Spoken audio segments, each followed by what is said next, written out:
We met almost exactly 4 years ago, right? I'm Bronwyn Lundberg. And I'm Sarah Zucker. We run Yo Meryl, which is an art and animation team. I guess it is sort of unusual that we live together and work together. I think that will give the viewer enough time to go, oh my God, he's taking selfies in front of his poster. That's so sad.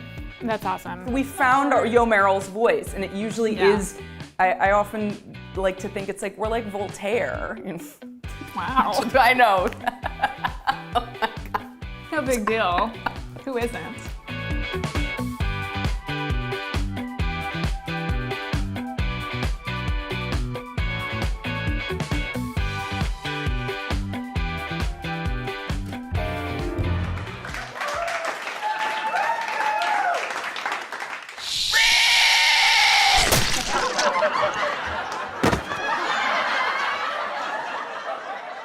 Eddie.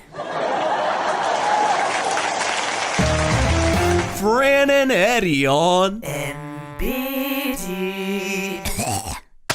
For both of us, our art and our creative expression, it's just the number one. It is what I live for. It is what I've always lived for. It's when I feel my most myself. It's when I feel happiest. It's when I feel most integrated, is when I am creatively expressing something.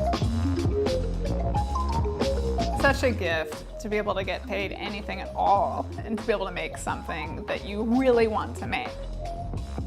So we started working together like 6 months after we started dating. The first project we ever did together was for the Brooklyn Museum, and it was for their Tumblr. A new board member for the museum reached out to me on Etsy about getting a large print of the Lesbian Last Supper. And she was like, I'd like a low edition, and also, I love your art. Do you do animation? And I was like, as a matter of fact, I do. I was like, Sarah, I need you. This is definitely a Meryl project. It's writing, it's art, baby animation. They wanted about 8 GIFs that featured celebrities interacting with the art, like Ai Weiwei's bicycle. He had an installation with crabs, and that was in 2014. It was just the beginning. Like, I hadn't done animation in a long time, but I really wanted to just get back into it. So I was really proud of how they turned out. Yeah, it was amazing. Yeah. And it was really exciting for our first sort of big commission together to be something like the Brooklyn Museum, because it was so visible, and we sort of set the tone for all of our work with that, where a sort of waggishness. A question we often ask in our projects is like, okay, where's the line? Usually you find the line because you crossed the line, and then it's finding how do we come right up against the line? What is acceptable? What is funny? I often find if you cross the line, it stops being funny. It starts being just transgressive for the sake of being transgressive. We've been doing a few series for Super Deluxe. My personal favorite is a series we did called Shows That Weren't. Yes. I think we call it's a series of TV trope fever dreams. Like, I love TV tropes. I love, these things that come up in TV shows just constantly. And so it was sort of this idea of like, what if you were, feverish and you had this horrible nightmare of like the shows from your childhood and existing in this sort of nightmare way, like shows that just shouldn't exist. But in that series, it was like we kind of just got to lean into what tickles us. when a family of rats found their tails fused together by a mysterious ooze. They began a quest to fight crime like only they could.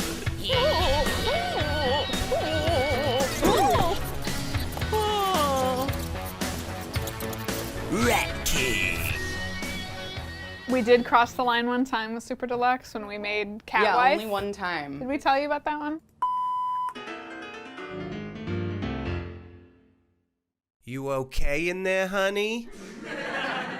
I'll be right out. I think it's funny that to this day, men still, like, if you talk about menstruation or any, they are still this like, I'm a man, I shouldn't know about these things, these mysteries of womanhood. I imagine this 1950s sitcom when the wife has her period, she turns into a house cat.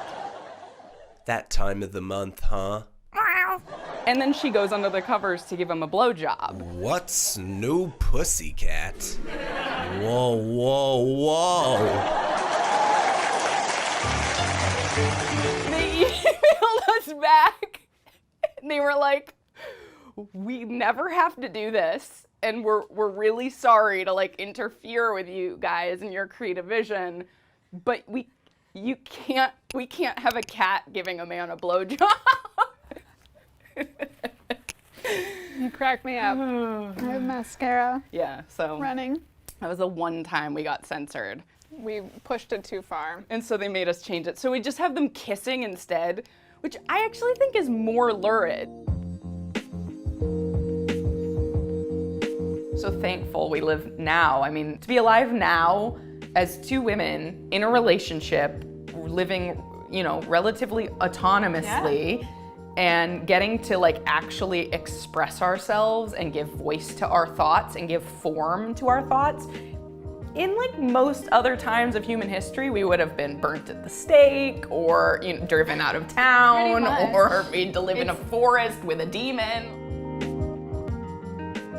We met online. Obviously, when you are a woman who dates other female identifying individuals, even in a place like Los Angeles, that's a relatively small pool of people. So you're kind of like, okay, seen her, went out with her, wasn't a good fit, you know, but like saw Braun and it was like, oh, like where have you been? The only night that Braun could go out was a Tuesday at like 11 p.m. It wasn't purposeful. Whoa, this girl's crazy. She wants to go out at 11 p.m. on a Tuesday. She's so wild. Yeah. Like, it was the time I was free and I really wanted to meet Sarah. I saw her profile and she had a picture of her with like a hand puppet and another one of her with Alex Trebek. And it was like, this girl is amazing. I really want to meet her. It was the best first date ever. The bar was closing and we still had a lot to talk about. So we took the conversation around the block and just yelled about all sorts of things, like Meryl Streep. Well, we quickly found out we both love Meryl Streep, and we're kind of screaming. It's like, oh, you know, yo, Meryl, hey, we love you. And that's like where the name Yo Meryl actually comes from, our very first date. I feel like this is like an eHarmony ad, only not, you know, not anti-gay. Like, we're extolling the virtues of online dating can work. Yes, it can. Yeah. What works so well about our collaboration, where our longevity as a team and our ability to keep growing as a team comes from, is the fact that we each have really definable roles that are complementary to each other. I love it. 2 thoughts. Okay.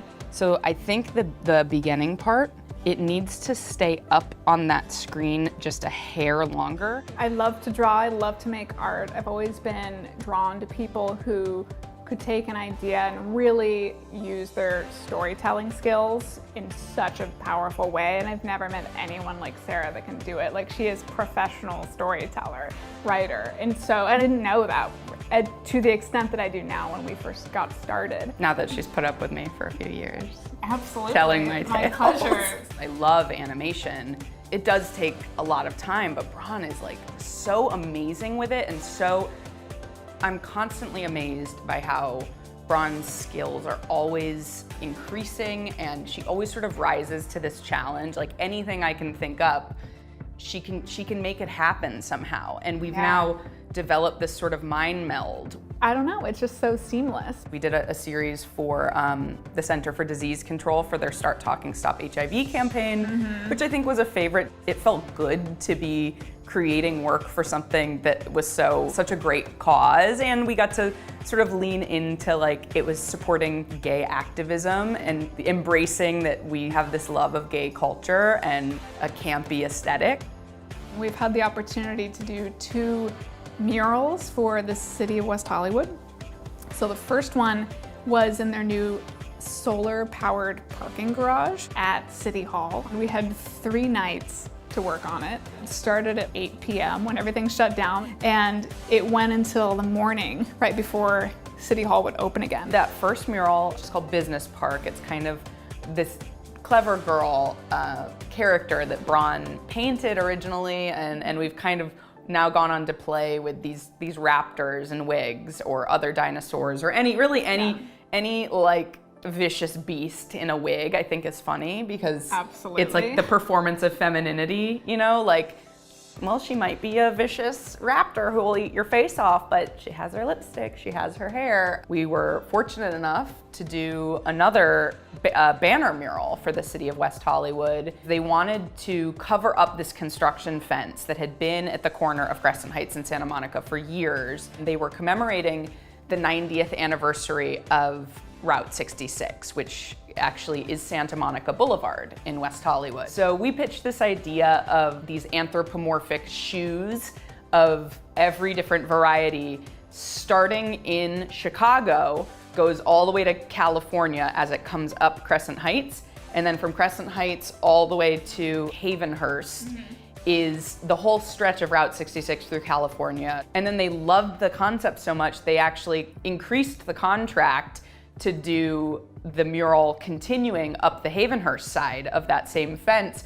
So we came up with this idea of having these shoes sort of float away over the Pacific Ocean on this rainbow road, and at the end they fly away in spaceships. We wanted a really fun, funny way to represent people from every walk of life. I mean, Route 66 is historic for so many reasons, and it really was known for being this sort of vision of the American dream, that people could travel Route 66 and sort of everyone was equal. So it was another thing we could like really believe in and be like, this is really great to get to contribute your art to something that's just really historic and the best kind of Americana, the good America. And I really like the series we're doing right now. It's called Panic Attacks. It's these nice little easily digestible concepts, and we're really leaning into like existential bleak humor paired with vibrant colors. It's a series of modern anxieties. It's giving us an opportunity to give our version of holding up a mirror to what's going on in our world. The Cheeto president, he can be the thing that sort of eclipses everything, but we kind of like to also show people things that they can identify with very directly, that's not as sort of abstract in that way. I think we can all relate to social media anxiety. We can all relate to these silly little vanities that we have, and that's where these ideas come from. The rule is almost always, am I making fun of someone? If I'm making fun of someone, it's not good art. Am I noticing something about myself that I'm maybe embarrassed about or that I recognize is small or petty or vain? And is it funny? Then it's usually good art. Mean is never funny, but kind of like recognizing your own ways of being imperfect or your own ways of being small, which I just find if I'm being anxious, usually it's about something really, really silly. Like, oh my God, nobody liked my Instagram post. I guess I should just go jump off a cliff. Like, oh, we're all just such silly creatures crawling around trying to make sense. And that's funny. I don't know, that's funny to me. Even if it's just a cartoon for Instagram, and that's where we are right now, we're finding avenues to highlight the things that matter to us that will hopefully, possibly just make you laugh for a second. I think that that's so valuable. I don't think anyone ever tells you that like your dreams don't just happen. They don't just, it's not like you wake up one day and you're like, oh my God, my dream, it's here. It's like, it really is putting one foot in front of the other every day, showing up on the days where you do feel terrible, where you do feel like I have no idea where any of this is going, where you aren't getting any external validation about what you're doing, where you have bills to be paid, where there's so many plates to spin. To manifest your dreams, you have to be willing to do that, and I think we're both very fortunate that it feels like it's starting to get there. We're leveling up to make these things happen. This is our future. Like everything we're doing right now is what I want to be doing for the rest of my life, but just like on bigger and bigger scales.